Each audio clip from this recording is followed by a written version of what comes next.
It began not with a missile, not with a speech, but with a whisper that echoed through every mosque, every underground bunker, every satellite transmission, a whisper that said, "It's time." For years, the world ignored the warnings, labeled them as myths, dismissed them as fantasies. But something ancient was waking, something that didn't rely on armies or politics, but prophecy. Across the occupied territories, a strange silence settled. It was not peace, it was the breath before the storm. Israeli drones hovered over Gaza, the West Bank, the northern borders. But even they could not detect what was coming, because this time it wasn't coming from above, it was coming from beneath. Beneath the soil, beneath the surface of global perception, a force was rising. Unseen, unstoppable. In calm, clerics suddenly ceased their discussions. Flames vibrated in their robes. Not a call, not a text, but a signal, one known only to those who had waited centuries for it. In Najaf, men broke into tears without reason. In Karbala, the skies turned crimson at sunset, unnaturally, inexplicably. The world's satellites picked it up, but no one could explain the anomaly.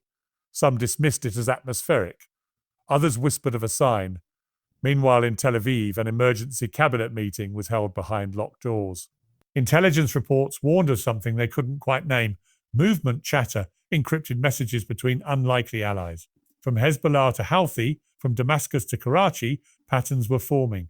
A map with no borders, a mission with no face. But the end game was clear.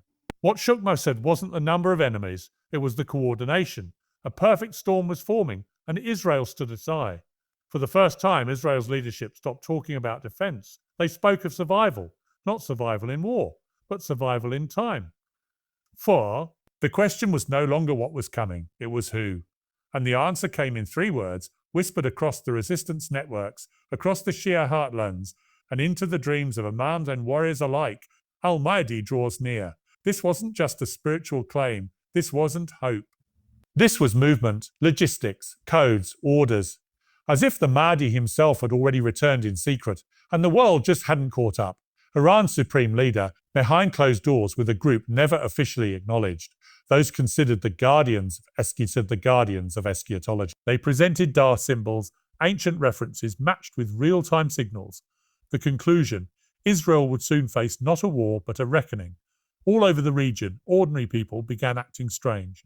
Shopkeepers closed stores early. The pilgrims travelled on foot, heading in one direction, toward the heart of the old empires, toward a place not marked on modern maps, but etched in blood and belief. The final battlefield.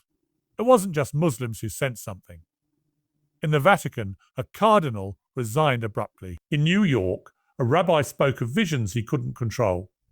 In Beijing, military analysts puzzled over new formations in the Middle East, unprecedented alliances forming as if by magnetic pull.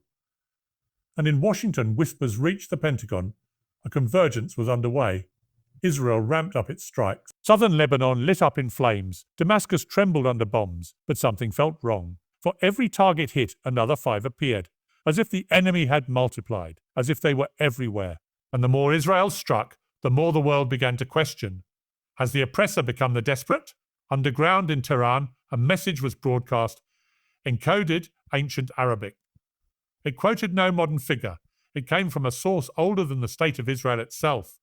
It simply said, when the oppressors strike the earth in arrogance, the earth shall strike back with the one who has been hidden. This wasn't politics anymore. This wasn't borders. This was destiny. Whether one believed in it or not, it was unfolding, and the countdown had begun. In the refugee camps of Jordan and Lebanon, something unusual occurred. Young men who once threw stones now carried silence instead of rage. Not because they had given up, but because they were waiting for something bigger than themselves. A command that was never issued by man, but felt by the soul. Fighters who once opposed each other in sectarian violence now greeted each other with words that had not been heard in unity for centuries. For justice, they said, for the awaited one, Israel's Iron Dome worked overtime. The sky looked like a broken screen. Trails of smoke, shattered steel, interrupted lives. But even the most sophisticated air defense could not stop what was coming. Because what was coming could not be intercepted by radar. The fear inside Israel was no longer tactical. It was spiritual. Something they could not calculate had entered the arena. The global media remained confused.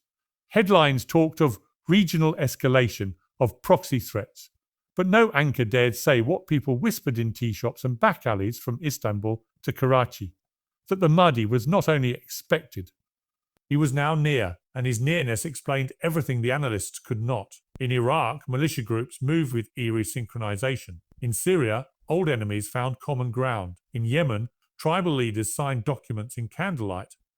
Ancient agreements sealed not with ink, but with tears and vows. Masjid. Even among Sunni groups, strange signs were being reported.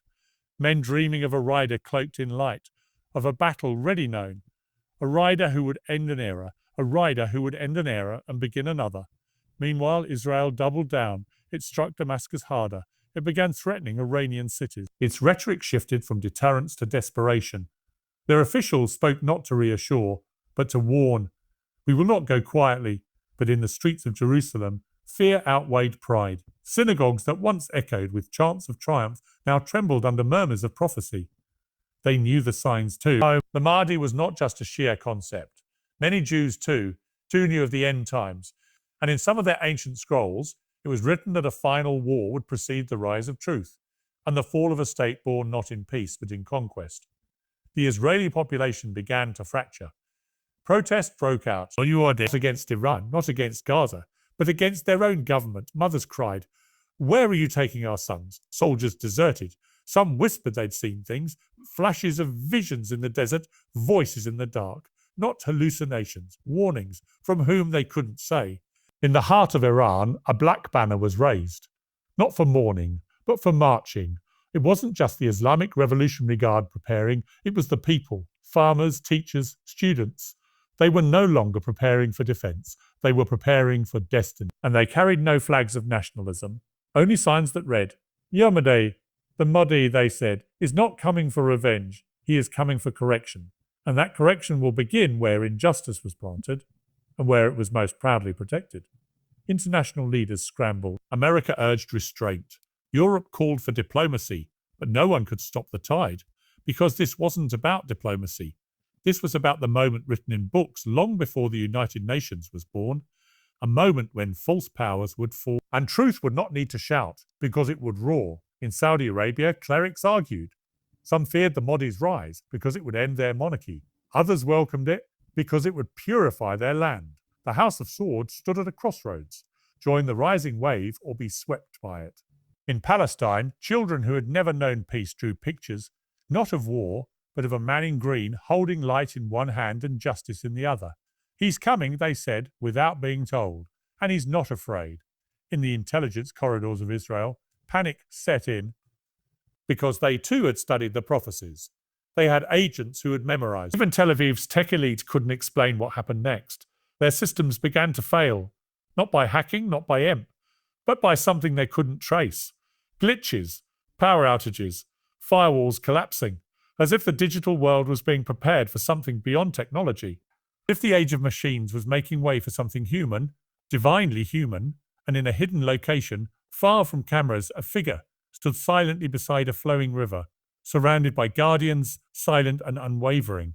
He said nothing, but those who saw him wept, not from fear, but from recognition, as if their souls had seen him before, even if their eyes hadn't. The Mahdi, they believed, had arrived. The world's most powerful satellites scanned the Middle East day and night. Intelligence agencies from Washington to London pored over intercepted transmission, every heat signature, every troop movement. But what they feared most wasn't on a screen. It was in the silence between wars, in the unseen momentum of belief. Because belief, when united, becomes power. Belief now had a name. In the mosques, sermons were no longer political. They were urgent. "Prepare your hearts," the imams declared. "Justice is no longer a dream. It's a movement." In Tehran, the streets filled not with protest but with prayer. People dressed in white gathered in thousands. Not in fear, but in anticipation.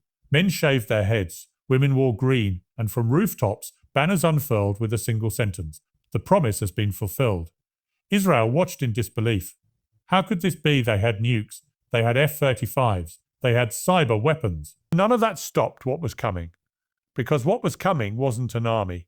It was a wave, a global, coordinated, unstoppable wave of people who believed that history was about to be rewritten. In India, millions of Muslims began marching through cities chanting, Ya Mahdi Adrikna, O Mahdi, come to our aid.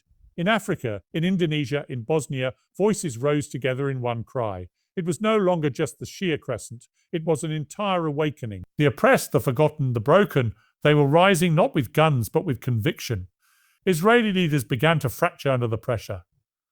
The Prime Minister demanded more military action, but generals warned, we are fighting ghosts. They do not organize like armies. They do not operate like states, and they do not fear death. Secret memos circulated among high-ranking officers.